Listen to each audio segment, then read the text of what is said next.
have been driven by the earth, and a lot of my choices have been driven by the earth. So, I mean, I have memories as far back as being, 5 or 6 years old and living in a pretty suburban part of Florida and Texas at one point. I didn't have a lot of exposure to the wild. My family weren't necessarily like outdoorsy people, but something that they did instill in me, especially my mom and my grandma, is their love for herbs. And they were really passionate about Chinese medicine and supplements and herbs. And I always had this like curiosity and a leaning into it. In hindsight, I feel like that came from having done it before, perhaps in another lifetime.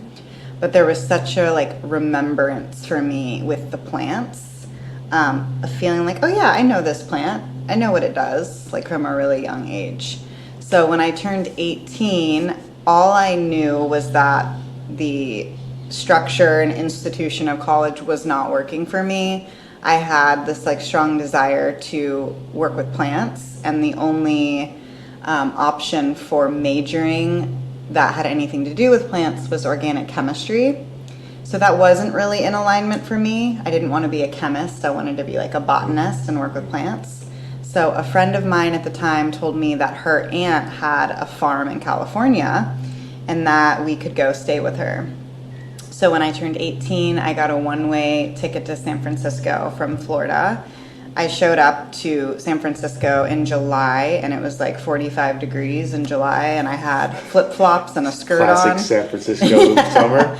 I had no idea what I was getting into. I also had no money. So I was thrown into this vagabond life of like trusting myself first and foremost, trusting God, and trusting people to help me.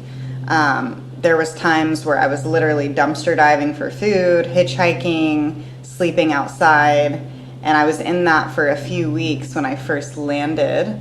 And then very quickly, people, circumstances, and events started working with and for me. A couple of my friends came out with me. We ended up living in a van together and traveling around and working on various farms. Was there a dog named Scooby-Doo? There was a dog named Sugary, Yo. so pretty close. Wow, they're Yeah. Grateful Dead fans. Yeah, she came into my life like a year after that. Or no, it was about the same time, 2011.